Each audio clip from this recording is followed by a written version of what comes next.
Алмазбека Атамбаева с супругой Раисой Атамбаевой в аэропорту Самарканда встречали вице-премьер-министр, министр иностранных дел Узбекистана и послы двух стран. Встреча президентом Шавкатом Мирзиёевым состоялась в комплексе Форумлар Мажмуаси.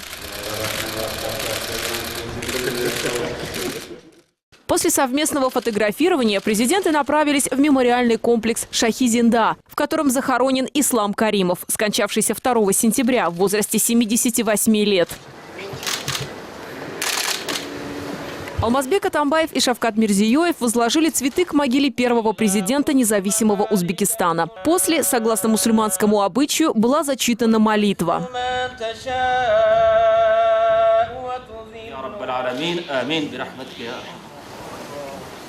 Затем Шавкат Мирзиёев ознакомил президента Кыргызстана с работой предприятия по производству большегрузных автомашин. Узбекско-германское совместное предприятие производит тягачи, прицепы к ним, а также спецтехнику. В год этот завод выпускает от 500 до 1500 автомобилей. Продукция предприятия продается внутри страны, а также отправляется на экспорт.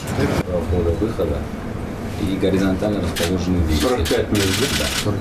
Для кыргызстанской делегации на территории предприятия была организована выставка специальной и сельскохозяйственной техники, а также промышленной продукции, которая производится в Узбекистане. Полный подогрев. Встреча двух президентов продолжилась в государственной резиденции главы Узбекистана в Самарканде. Лидеры в целом обсудили вопросы двустороннего сотрудничества. Узбекский президент отметил поддержку со стороны Кыргызстана в трудные моменты для страны и высказался о развитии сотрудничества двух стран.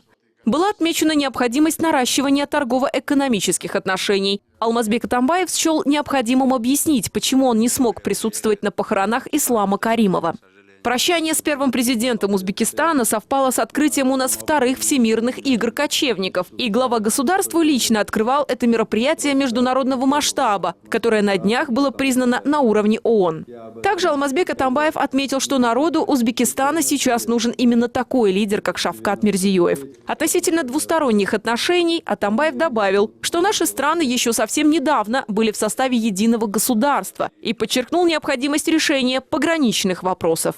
Почтили память нашего первого президента. Ислам Абдуганиевич мне рассказывал в ШОСе, как вы разговаривали последний раз. И он мне говорил, что ты готовься, говорит, мы обязательно в сентябре поедем в Бишкек. И вот так уж получилось, что я думаю, все, что он говорил, мы теперь должны исполнять.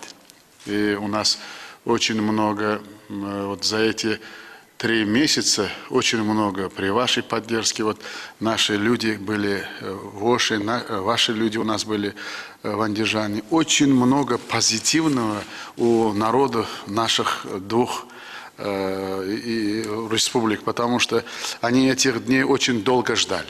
Нами взятый темп нам надо продолжать.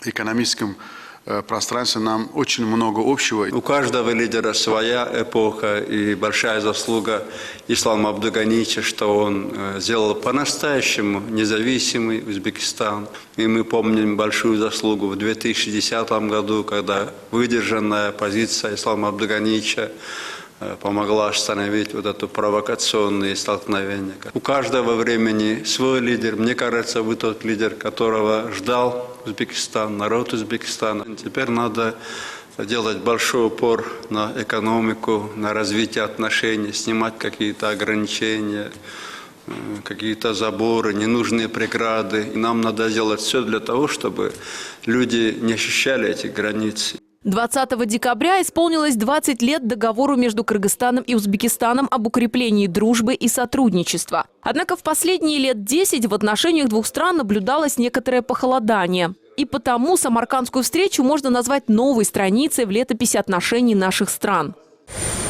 По завершении встречи Шавкат Мирзиёев отошел от протокольных формальностей и лично сам проводил Алмазбека Атамбаева до самого трапа самолета.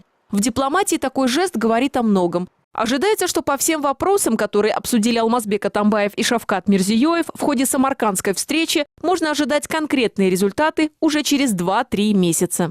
Елена Яковлева, Рахат Джаныбекова, Манас Бакешев, НТС, Узбекистан, Самарканд.